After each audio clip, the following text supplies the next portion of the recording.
Welcome to Clueless Critics, where we critique, review, and analyze what we may not be qualified to criticize. Today I'm your host, Kyle Guillory, Hey, and joined by my. oh, oh, Hey, oh, hey man. sorry. Sometimes you just gotta jump in. Yes, Sounds good. sorry. Do it. I'm the other co-host, Void. That was sorry for ruining your opening, Kyle.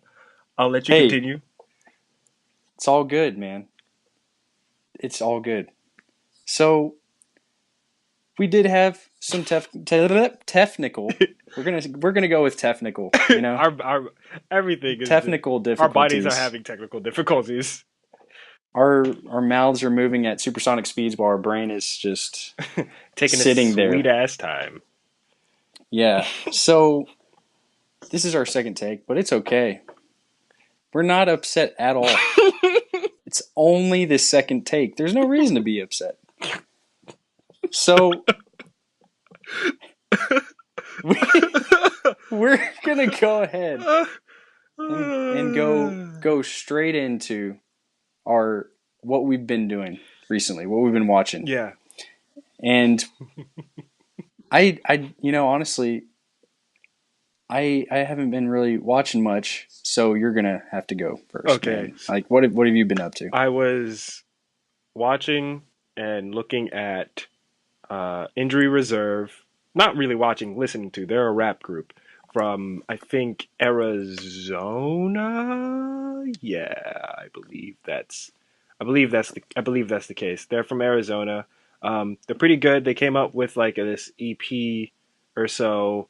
Um, or yeah, that's like only 7 tracks long. So it's not really like it's not gonna be like an hour long listen or anything like that. It's pretty solid. I like it. Um, is it's a lot of like it's just good rap. It's solid. It's not nothing crazy. It's just I listen to it in my car if I'm in like a certain mood, and I'm just like, yeah, I'm cool. Who would you compare them to? Ooh, who would I compare them to? Mm, they're not they're not trying to be too crazy lyrical or anything like that. They're not lyrical miracle schmiracle type rappers. Um, Right. they sort of have their own pace and they just keep at it. But they're clever, you know. Um, maybe maybe a bit of the rap delivery, maybe on the terms of like the pace of it, maybe like a bit of Tyler, the creator, where he doesn't go really fast rap at all ever.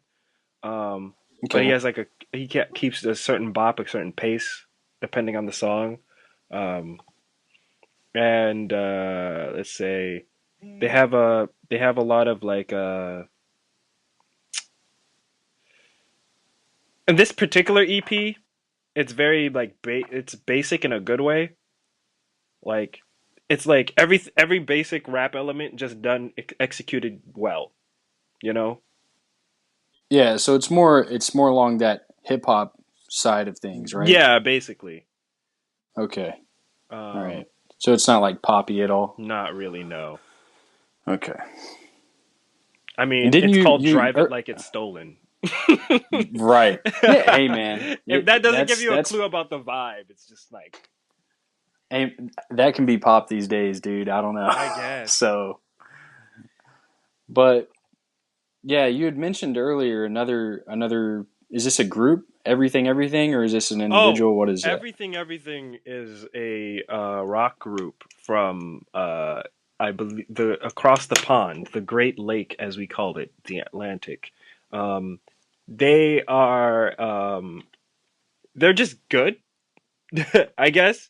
I really like their work.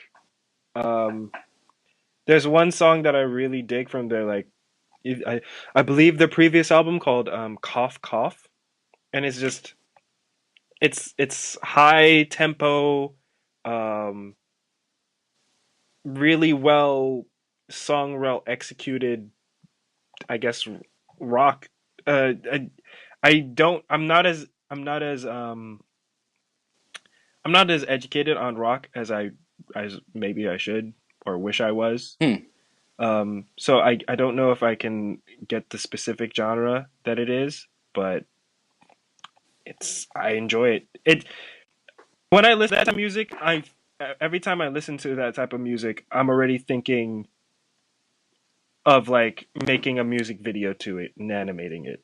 You know, it's very Oh, okay. um, Like the storytelling is strong, or is it more of like just the feeling the gives you an feeling idea? gives me an Yeah, the mood. idea. Um, Okay.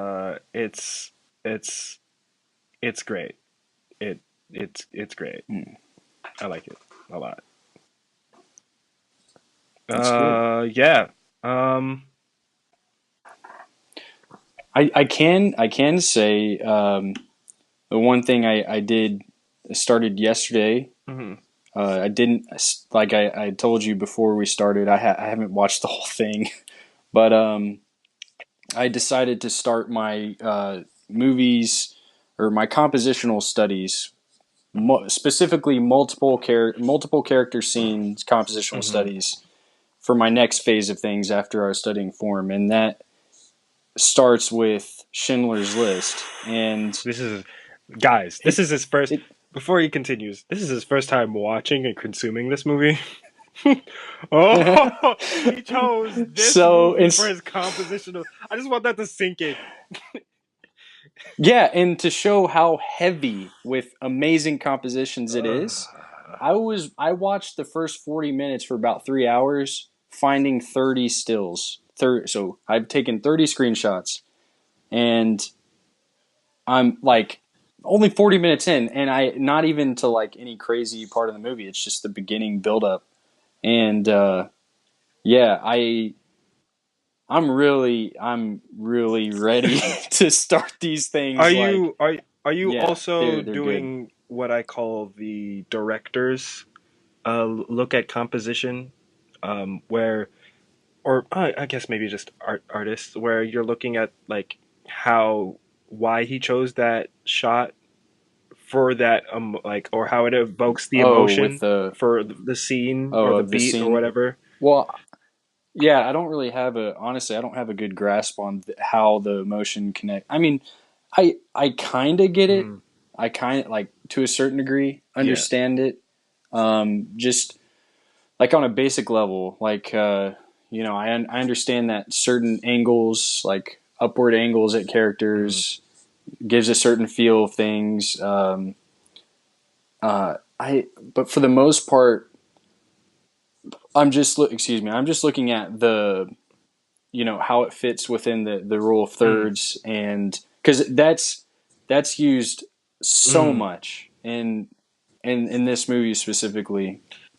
But I'm also trying to just get good shots that show characters actually doing something, because I don't want there are plenty of times in this movie, and as well as any other movie, where characters are just standing there talking, mm, and that's great and all, but I do want something that could work as an image by itself. mm, So um, I was looking I was looking specifically for like moments where a character might be thrown. Like there was a character on an assembly line, because if you know the story at all, Schindler created a company where he would employ Jews as well as Germans to work mhm, metal and create pots and mhm, pans. And there was a scene where uh, the workers are learning how to move these pots and pans across this assembly line type of thing, and one of the characters grabs a pot and like throws it off. It's like, oh man, this is hot, mhm. right? And because they have no idea what they're doing, they don't have any like protective Oh, gloves or like a rag to yeah. grab This it. is So this right other character. after the whole Industrial Revolution. So yeah, that makes sense. Right. So this other character comes up and is like, "Hey, what the heck are you doing?" He's like, "Don't grab it." He grabs it and he throws it off. He's like, "Of course it's hot." That there's no talking. It's all Yeah, visual. But I'm just you're imply. Yeah, from what he's doing, you yeah. can tell. Like he's like, "What the heck are you doing?" He's like, he pulls this rag out and he's like, "Look, I use this." He's shaking it and then he throws it at him. And I I had to rewind that shot so many times just to get the moment right when it was in the air, just right. You know, like I did the same thing for this other scene. It's the turning point of when Liam Neeson, because Schindler's played by Yeah. Liam Neeson, when he at first he goes into this endeavor to for the money Yeah. side of it. He's like he just wants to make money, but one of the workers wants to thank him and comes into his office and wants to thank him, right? And as the guy's saying, he's like God bless you, sir, God bless you, you know, as the guy's leaving, he says it again, God bless you, and it's so funny because as he's doing it, you can just tell it's having an effect on Liam Neeson. He waves his hand up, and it's just one frame where his hand's like right at that height, and I had just to get that screenshot. I was sitting there like rewinding, rewinding and pausing just to get that shot. But yeah, because I knew that would work as an image by itself, right? So yeah. So I'm trying to think of it from also the the illustration standpoint, or in a comic, right? Like something that would work with less information, because I'm not making movies. We're trying to make stories and There's comics, some translation there. and I would, illustrations. Yeah, so gotta find the right kind of yeah, shots. That's all. I would implore you to. Ooh, look at me, SAT word. Uh, to try your best to like look at something that's obviously keep going through it while you see like a scene that you like, because obviously it strikes with you, and then try to like look at it and like break down before you like save it or whatever why the shot went the way it is, or why the camera moved the way it is in that frame or whatever. Because a lot of Yeah. directors, a lot of like really decent ones, or at least as long as they're Excuse not me. like basic directors, which probably not, like there's a reason why they're going for this rather than Right. like the downward shot, Yeah. or maybe they're pulling back to just let like the space, like you were talking about that scene, right? Maybe they pull back the camera to show just so it's clearly communicated why this is happening, or maybe they go a downward shot looking down at the scene to show like this guy's like feels like he's surrounded and it's overwhelming or whatever sort of deal. I don't know, something like that. Yeah. I get what you're saying. It's just like I think I Mm-hmm. feel that, but I don't really always recognize Yeah. it because I just I haven't studied it enough. I don't know it Mm-hmm. well enough. So Hey man, yeah, what did we say? it's just a Practice. practice. Yeah, that's why I'm doing it, Dope. man. So get better at Le it. dope, dope, dope, dope, dope. The dope, dope, dope, dope, dope. Dope. Dope. Um, what else was I? What else was I on? I really want to get Divinity Original Sin 2 so bad and play Mm. co-op with someone or with four people. God, What kind of game is it's this? um Divinity Original Sin is like an RPG in the sense of Dungeons and Dragons, but the best way I can explain it is, have you ever played Dungeons and Dragons, Kyle? Damn, this is nerdy as Mm, anything else. no. Um, for any of you who do, I'll continue with this metaphor. Imagine Dungeons and Dragons except translated as best as possible to a video game format. Now, for people like Kyle who haven't played Dungeons and Dragons, um, it's a storytelling game in a sense, a communal storytelling, where you basically play as a character and there's this game master who like controls all the non-player characters, right? Um, and you basically have to play your role. That's like it's the basis of every RPG ever, basically. Um, Wait, but this is hold on. So this is like a fourth wall breaking game. Like this, about the game master. The game master knows about you that you one of need the to. modes is like that, where you can actually use this game as a sort of a classical D&D type thing, where somebody's a game master and you as the player are meta playing, but your character that you're playing doesn't know that he's in a game, sort of deal. Um, But What? you're okay. Let me break it down. Let me zoom out. So I was trying to break down Dungeons and Dragons. So it gets to a point where combat is turn by turn. There's rules for combat. Certain things interact with other things, spells and level ups and all that comes from all that RPG elements comes from Dungeons and Dragons. That's what's in video games nowadays. Like Dungeons and Dragons, made in the '80s, pen and paper game, invented all that, and it grafted very easily into video games. That's where all your RPG elements come from. So it Right. takes that idea of Dungeons and Dragons RPG and translate it as best as it can into a video game format. So it's overhead. You're all playing one or two characters. They all have like their individual classes that you can spec into. But the crazy thing is the amount of choice that you have with characters, like NPCs, like you can kill every character. Like there's no like even if they're vital to your plot, like there's multiple ways to go about it. There's like they've tried to cram as much like player choice and anticipate it as possible, and they allow you to make mistakes. Hmm. Like you can destroy a quest line accidentally by making the wrong choice. It Hmm. says you're calling me, and it's confusing. I'm not calling you. Okay, that was weird. Anyway, let me continue. So, um, that's part of the reason I want to do it because it feels like the closest thing to Dungeons and Dragons. And you know me, I'm a story guy. I'll enjoy the whole idea of playing a character and being a dick or a good guy or whatever. Um, um, Yeah. and like the combat makes you feel like a genius once you get the strategy layer down. Like it's great, makes you feel smart.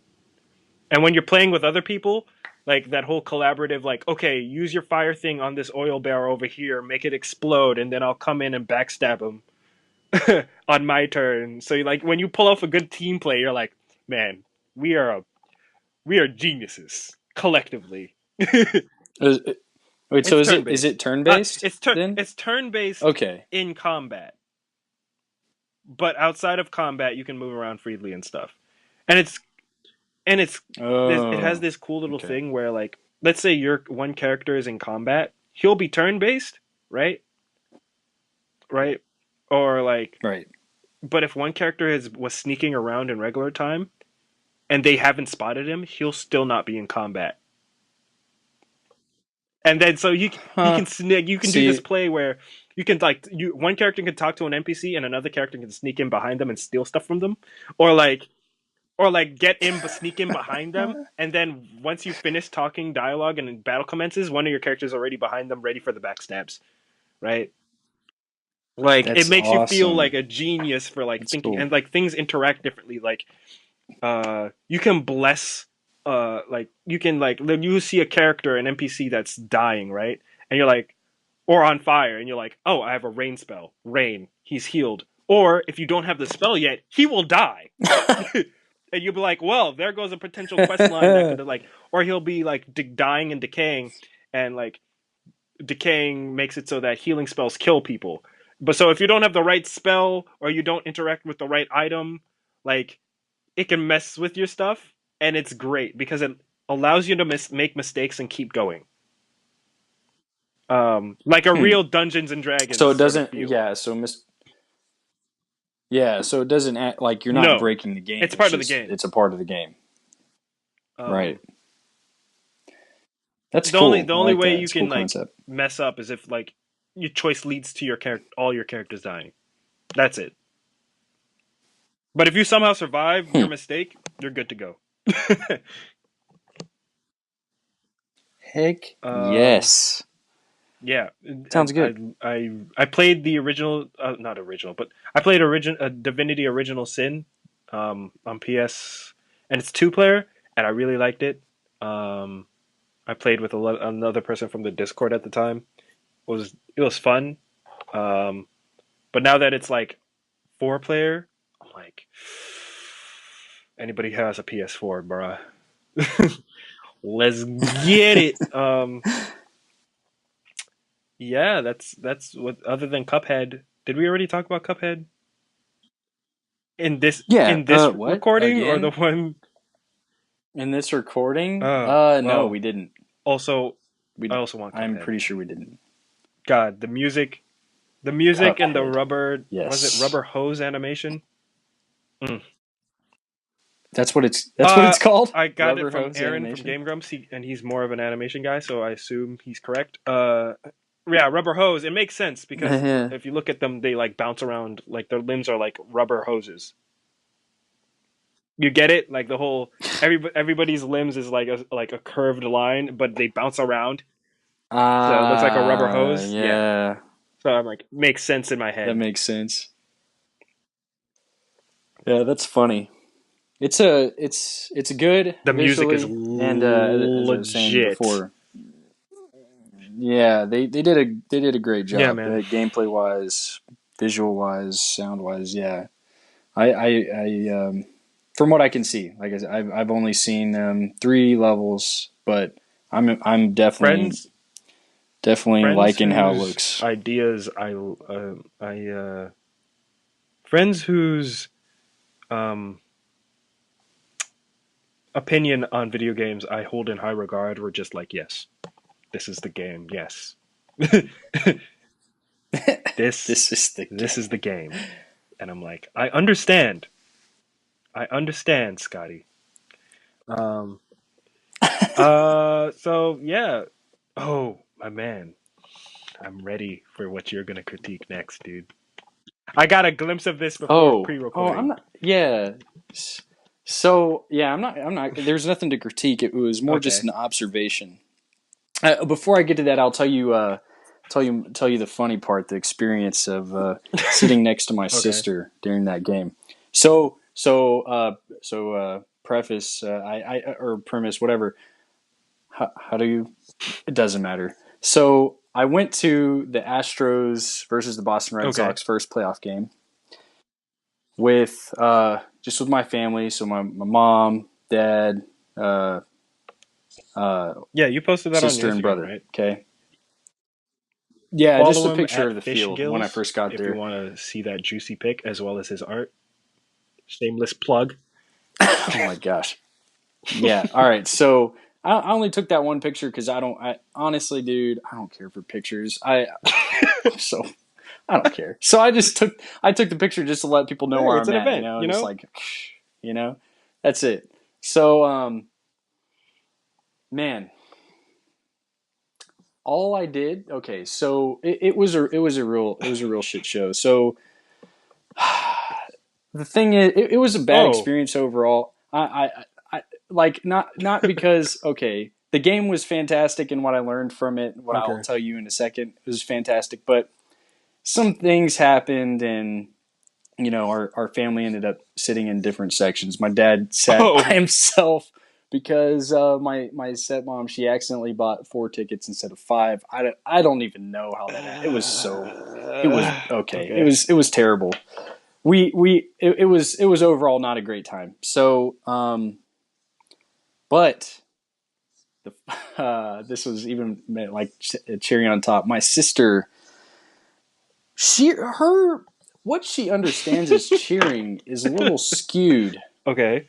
because it's people when they cheer they're normally like Yeah. woo yeah Yeah, let's yeah. go yeah, or they're Yeah, like a yeah. little whistling, and your ears can Yeah, yeah. handle As whistling. long as it's not But too high pitched, yeah. she opted for the more jarring like Give me a metaphor. so the scream, You know this is it's the only bad when way I it can think of it. comes The out not a yell, scream, but it was a scream. it's the scream of a dying deer that like it was so high She's pitched and consistent that she sounded like a my dying nigga deer. said Okay, and that his like little sister was the deleted scene from the director's cut of Bambi. so so when dude, it was so bad. It was so bad. It felt like no, like like I was saying before, within a 20-foot radius, everyone's ears probably could have bled if she held it long enough. like glass shattering. I felt the pressure. I felt the pressure in my head build up. Like, Oh no! I was like, man, my eardrums are She's about Black to burst. Mary. You need That to was put the her in a moment I was school like, for gifted Samantha. children. Yeah, I go, stop. You gotta stop. People are gonna get really, really mad. Like, Did she keep going? stop. But Oh, thank God. no, she stopped. Because she said, oh yeah, I'm hurting my ears too. What? I don't. This is the curious case of the girl with the supersonic voice. Like, how do you Yeah, hurt yourself with your own screen? Oh no! I don't know, but What is her lung that's the fun part. capacity? Okay, so Anyway, I don't know, but anyways, the interesting part that I noticed very early on in the game. This is the important part. So, there's early in the game when the Astros were on offense, because this is a home game. So anybody who doesn't know baseball, there's a top and a bottom part of an inning. So the top of the inning they're on defense.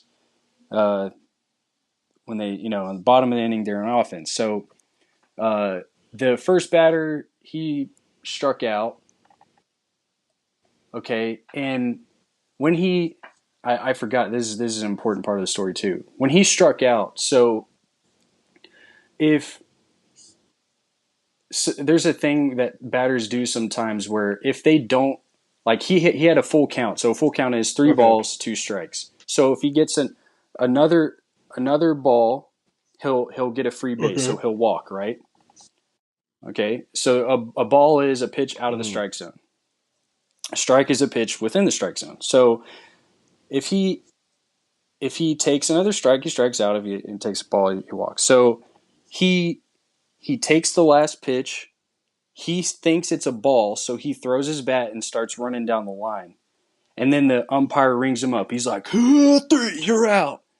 Okay, and so this is a home game. So the crowd isn't on the umpires. They don't agree with the umpire. They agree with the player because they think the player knows best, right? And they're, like I said, home game, they're on his side. So you have 40,000 people on your side when you're wrong, okay? So what does this do? He's like, 40,000 people going, boo, freaking out. And he's like, oh man, that was a ball. I should have walked. I have no idea what he was thinking, but 40,000 people, I don't care who you are, that's going to affect you. That's going to affect you. So his next 3 at bats, he struck out. Now this is obviously just my assumption from the outside looking in, but I sincerely think that affected his performance for the rest of the game. So I was thinking that's the negative side of it. So the positive side is in the first inning, after he struck out, the second batter came up. He hit a home run. Yeah. His name's Bregman. The leadoff batter, by the way, is his name's Springer. I don't remember his first name. He's awesome. He's continued to do great after that game. It was just that first game. Like I said, he might have been affected by the cheers of the crowd, and it's amplified. There's a thing they say about professional players is whatever they're feeling is amplified in major league games because there's tens of thousands of people, cheering them on or booing at them, right? So Bregman, he comes up, he hits a bomb, and then everyone's going nuts, right? Because it's a first game of playoffs. Everybody's going nuts. So you could hear there was this shift because the third batter coming up, his name's Jose Altuve. He's in the run to get the MVP for the season. He's leading the league in average. I can't remember what else he's leading the league in.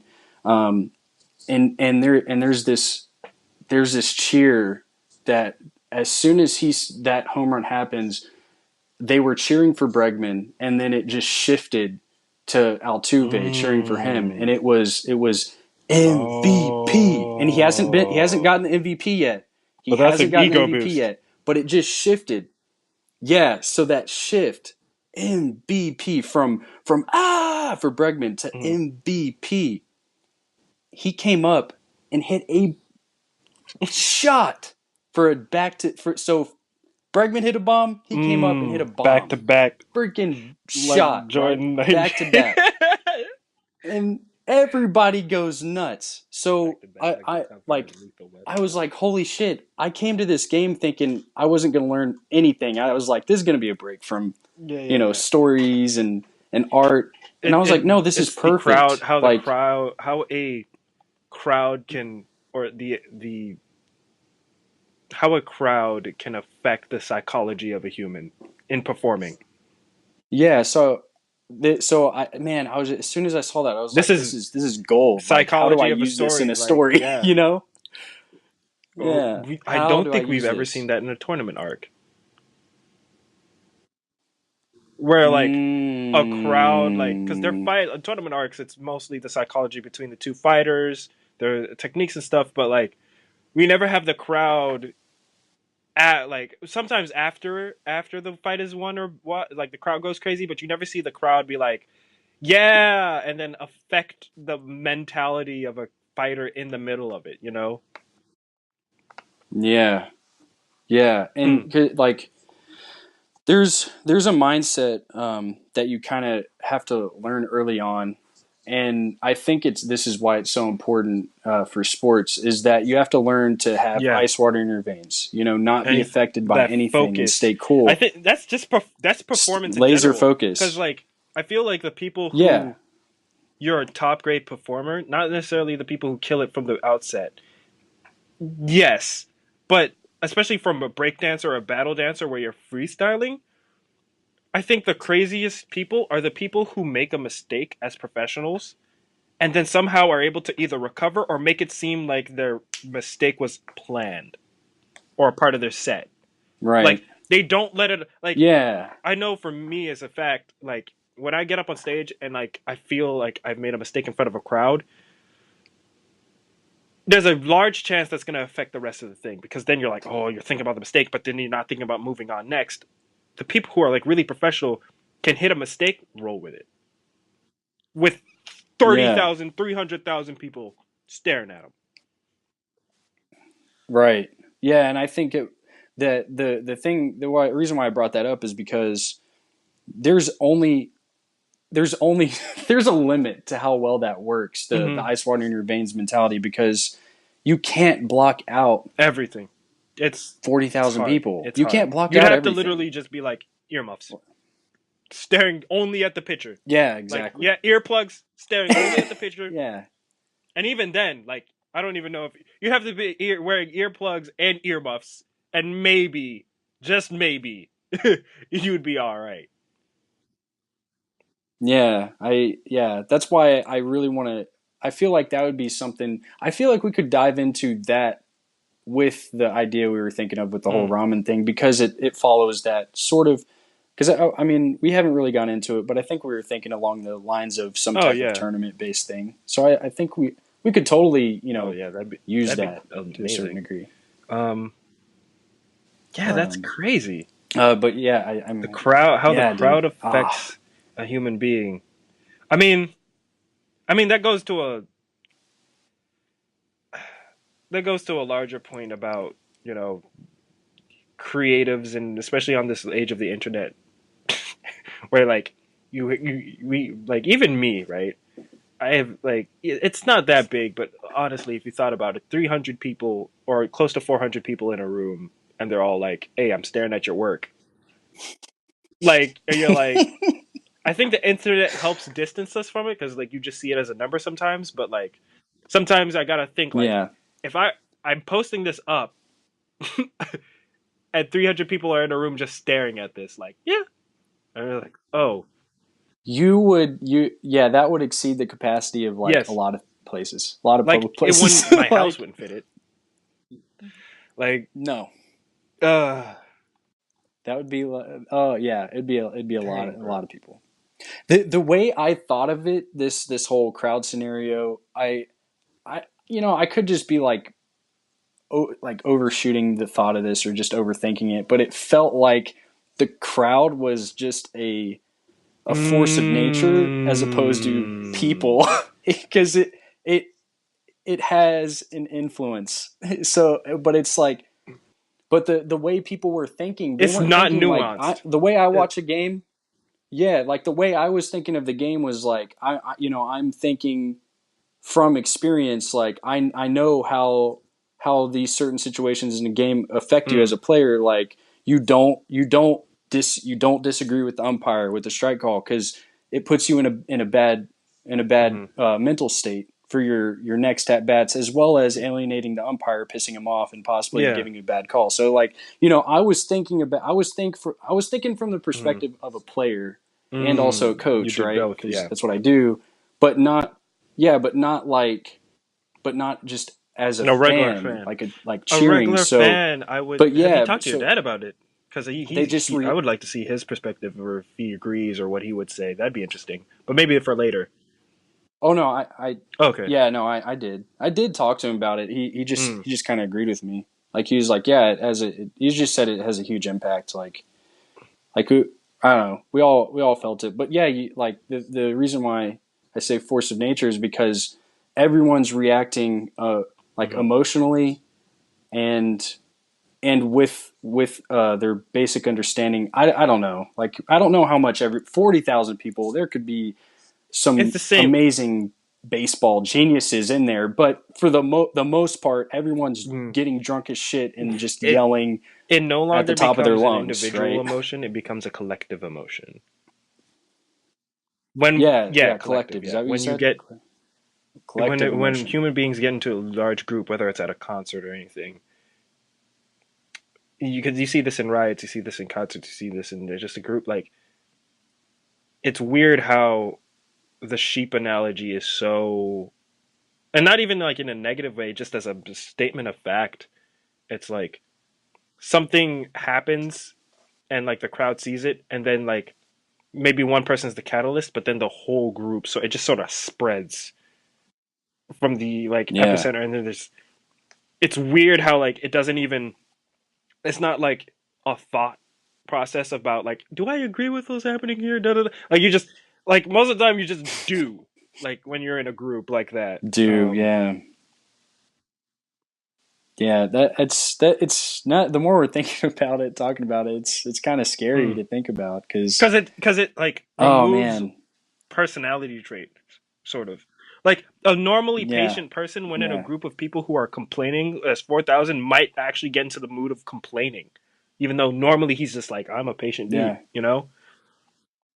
like it's Yeah, crazy how that works. That's interesting. I want to play with that in the story. I yeah, mean, big time. same thing in social media in a sense too. One person says this and then everybody just like agrees completely. Um, Yeah, or yeah, because denies they feel on their team's basis as well. right. It's weird. It's weird how this works. Um, so talking about emotions and such, did you want to like talk about how what we were our main topic later or I guess now that later is now. Um, Now, later is now. Me and Fish were talking about this, and there's a I don't know, maybe we are the clueless critics, so we might be actually completely clueless about this.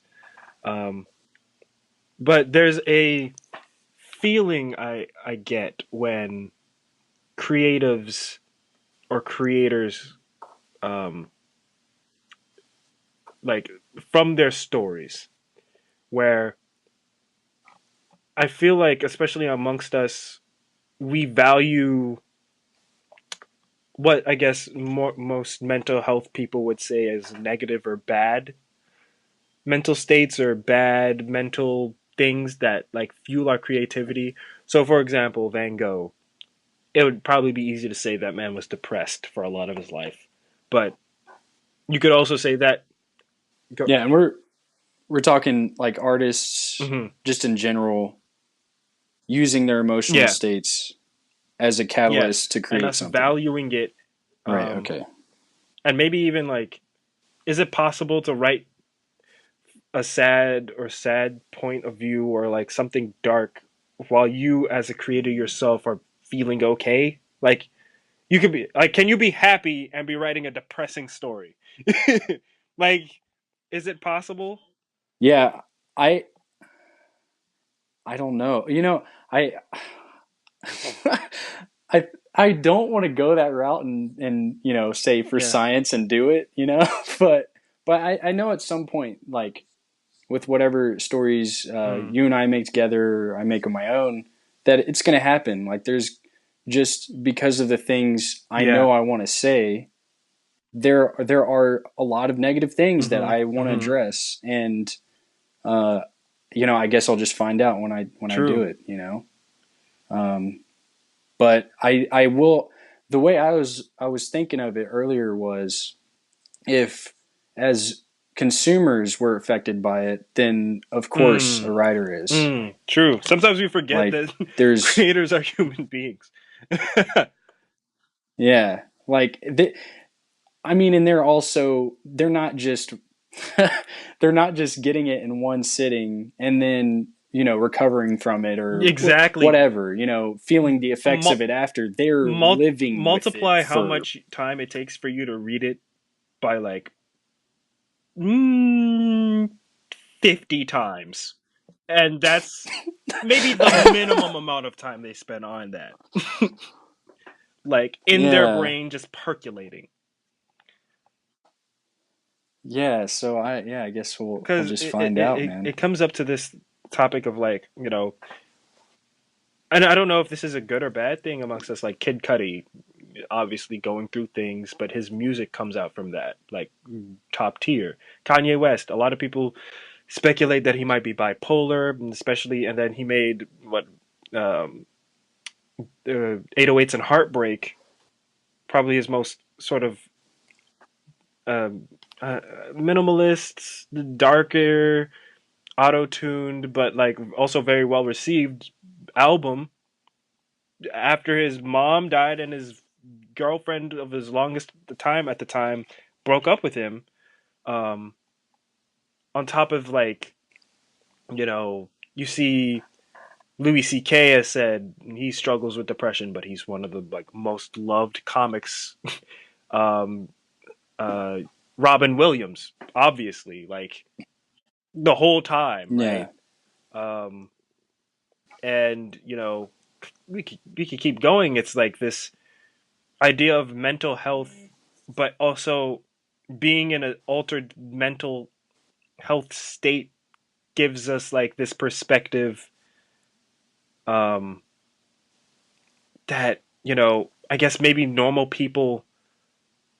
I say normal people like normies and like creators aren't normal people, but it's um, it's hard to explain. It's a perspective on life that helps us write something, especially if we've taken the time to develop just the writing skill, that helps us write something that like touches the core of the human experience, I guess is the best way to put it. Yeah.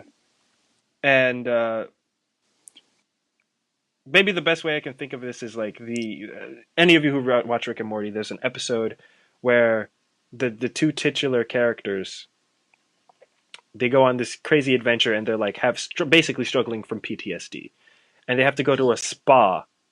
Um, and the spa basically removes all the toxic things about them, and not just like toxins, but like toxic personality traits, or what it deems as toxic personality traits, right?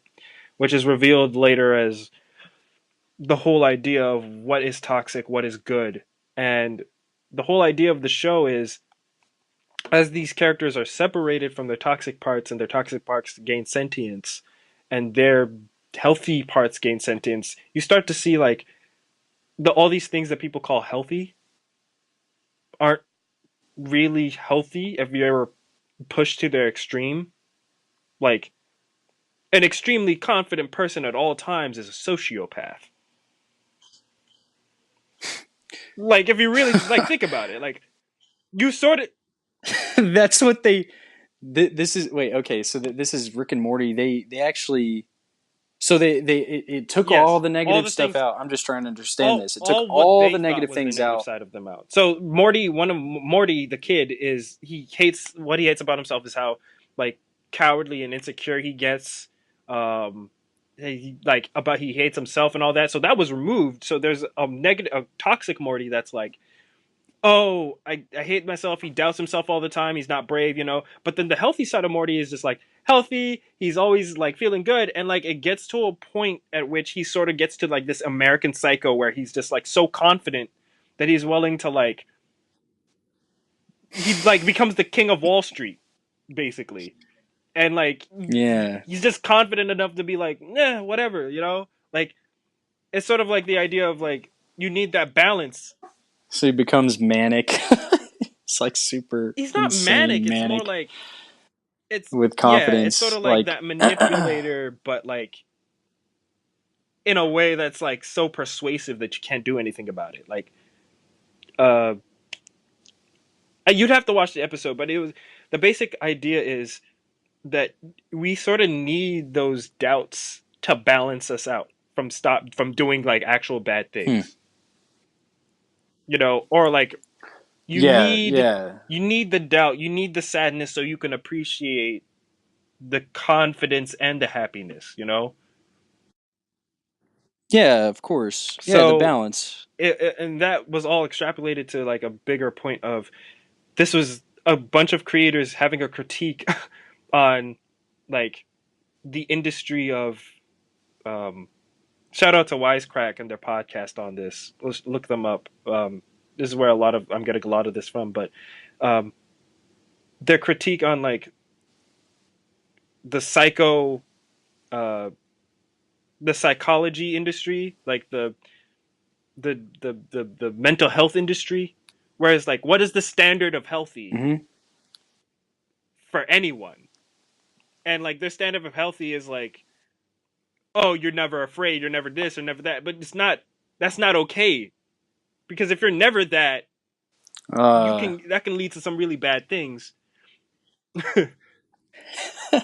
that's hilarious. You're never afraid. The whole point is like, oh my god, no, Okay. this is perfect. Okay, so with this new, I always just use myself as an example because I Yes. only know myself. Yeah, that's true. So with this new practice, and I barely know myself. I know myself, but not. Anyway, At best so I with know this new about practice myself. of studying movie, yeah.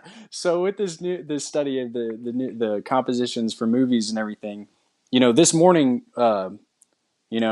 I got up and and I was like, all right, that's what I'm going to start on today. I wasn't sure if you're going to call me to do this, so um, I was like, all right, let me start on this. I pull up the first screenshot and I go to do it, and I'm like, wow, this is a whole lot more work than what I was doing with the form studies, and Mm, I could feel it. I was like, man, I wasn't like palm palms are sweating, sweaty.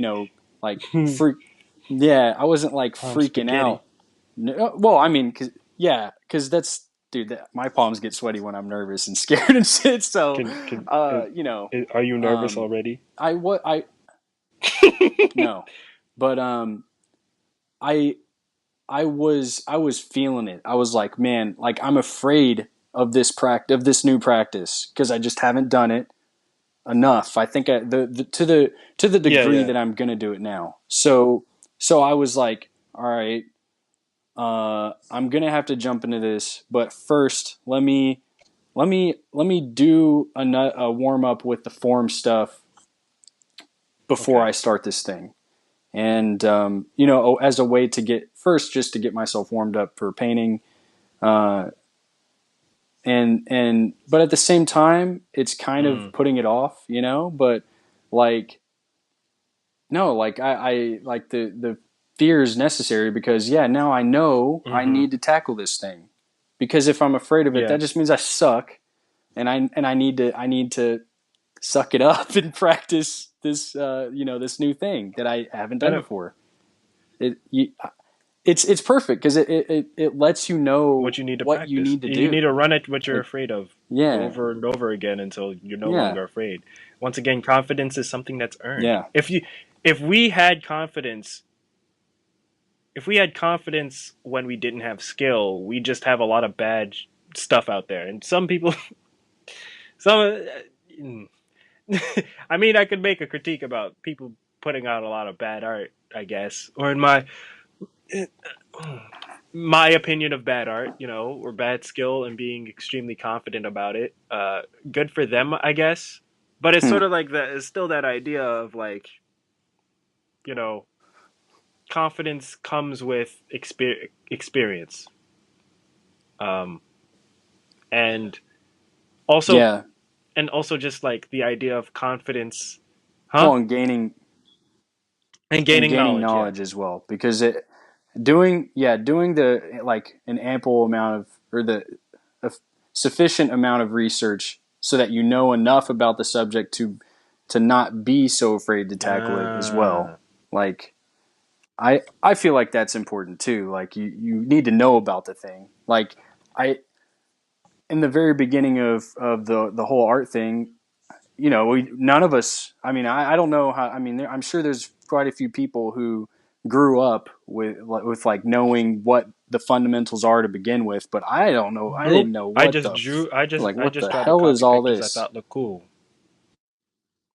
Yeah, and for me, I was like, okay, I know there's Hmm. basics to this, but I Hmm. don't know what they are. So I guess I need Yeah, to yeah. find this out. You know.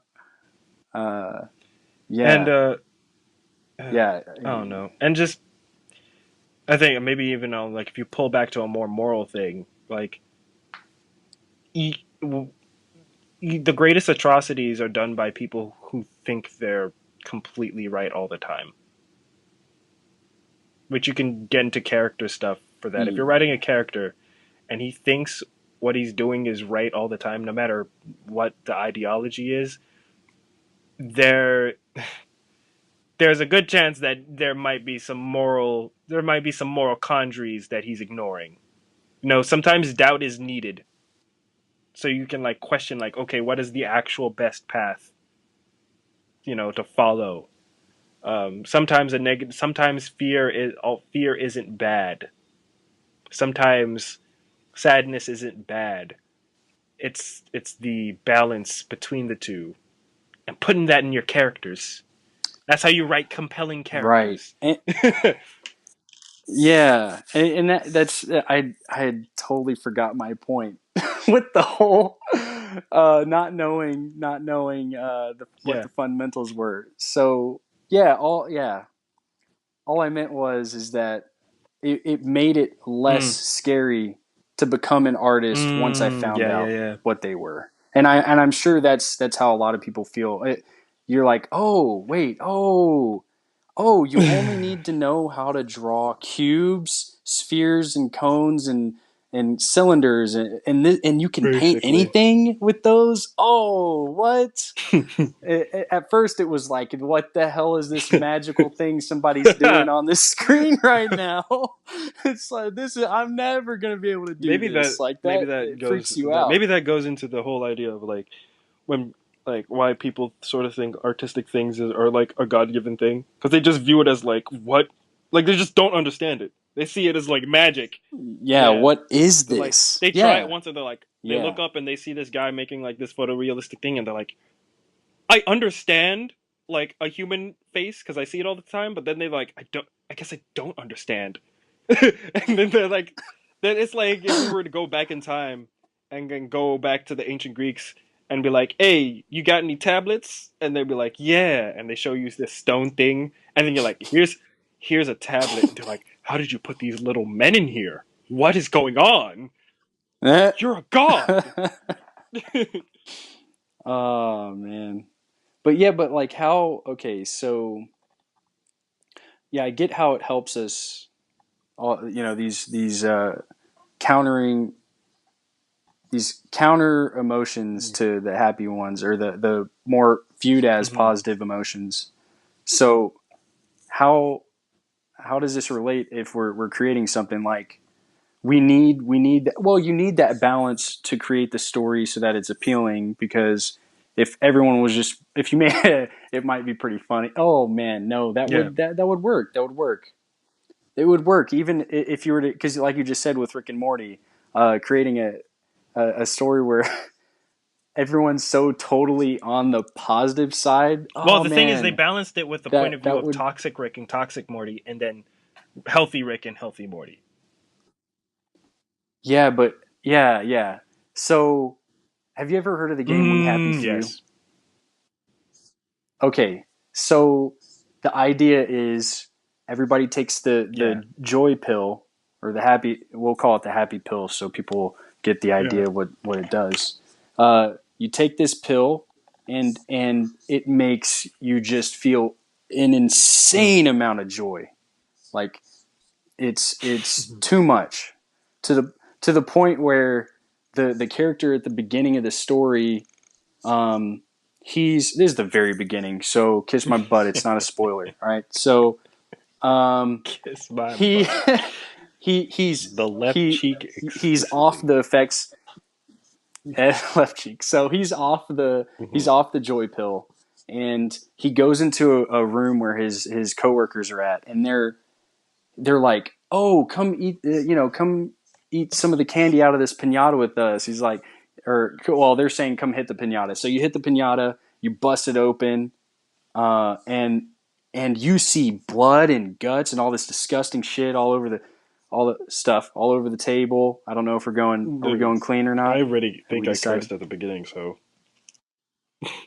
Okay. Well, so you see blood and guts everywhere, and like this rat, this and they're just feasting on it, and you're like, what the heck are y'all doing, yeah. you weirdos? Like that's not The candy, joy. So the joy and pill also they're on this the make. Is it hallucinate? Okay. makes you So you hallucinate. It's a very strong hallucinogen. Okay.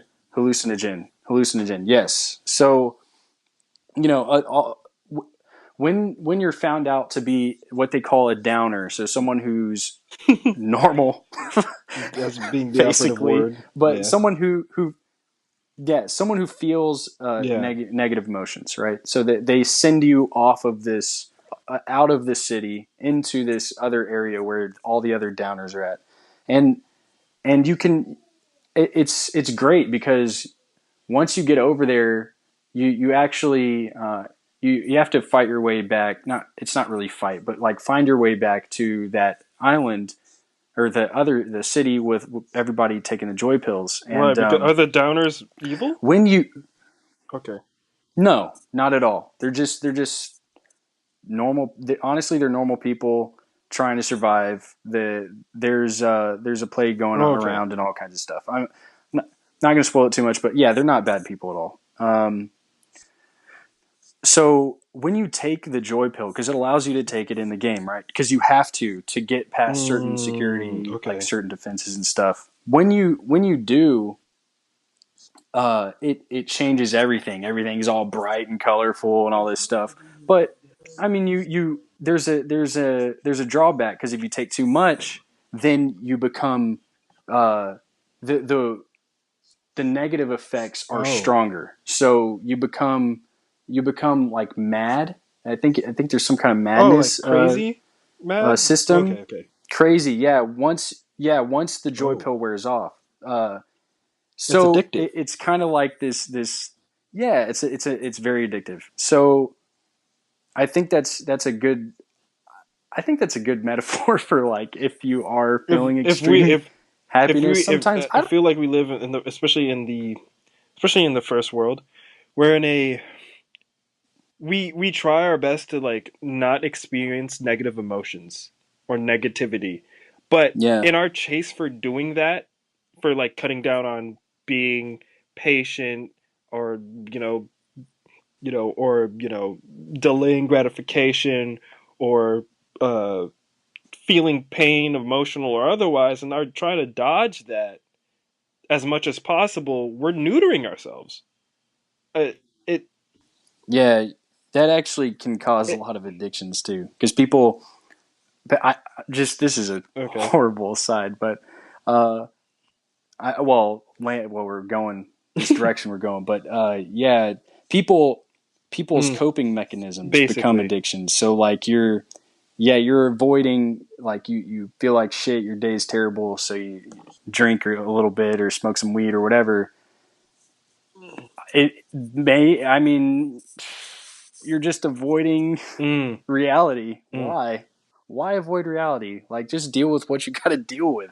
Unless it's I don't know. Maybe whatever. I say deal with what you got to deal with, but because I don't know, Yeah. it's an experience. Everything's an I experience. Like it's something to draw from. It's tough, but I think as artists, I feel like it's I think almost we imperative I to think experience that things. experiencing that and maybe trying to figure out what that balance is a strong theme in almost every story. I'm coming up with this theory Yeah, on the spot. I'm thinking about this. Maybe artists with our whole with a lot of us valuing experiencing and putting experiences and putting that in our story, the whole idea of a character being in this status quo, right? Whether he's in a negative emotional space and thinking that's normal, and then going through this whole journey, or maybe it's an extremely positive space and then learning something and coming to another emotional space at the end, or learning something or learning how to deal with that emotional space or emotion or whatever lie or truth or whatever that he has to deal with. Maybe that's the whole idea of like stories and stuff in general, trying to communicate that like we're trying to figure out what the balance is.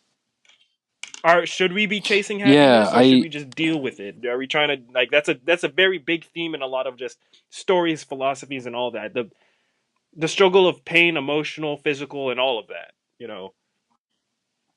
Right, right. Yeah, I think the whole idea of uh, when we're creating, we just got to sit down for 10, 12 Mhm. hours, maybe longer, and Yeah. just work on something like that is a huge mental Yeah. strain. Like I I think that that would affect you more than the Itself. subject matter, in my opinion, You see because that with because mangaka every time. It's even when I'm physical. They're doing it.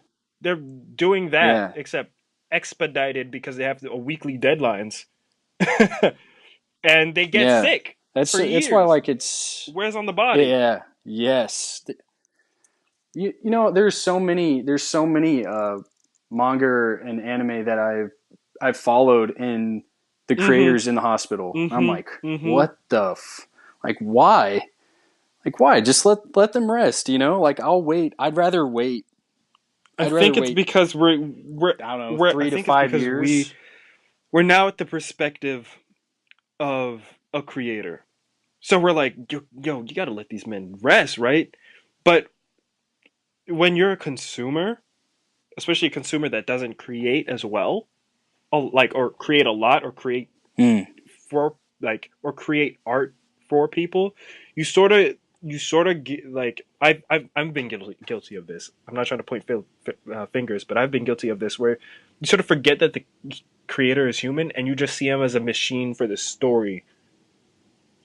Like you're like you yeah. want more, you want more, you want more, you want more, but you like this man needs his free time. He needs to be get married. He needs to have a relationship, and he can't be satiating your ever growing hunger of this story that he made. Like, Yeah. The funny thing is I'm I've slowly gotten rid of that feeling, but I even felt that like as we're these mm, past year or so of learning, I was like, man, all these artists like putting out these paintings like in a yeah, day or a week. I'm like, man, they must be working yeah, 24/7. What the fuck? They have full-time jobs and they're doing this stuff on the side. These yeah. guys they're machines. They're amazing. I don't know what the hell's going on. But now it's like, oh, they've internalized all this They're information. just They're very efficient, efficient.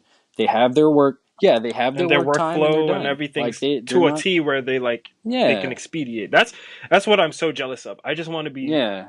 I just want to expedite, be expedient, and but and while also Expedient. having a high quality, you know, Right. or at least Yeah. my quality that I Yeah. want, you So know. yeah. So even though it has its levels for sure. The mentality you're thinking, the consumer mentality you're Mm. talking about.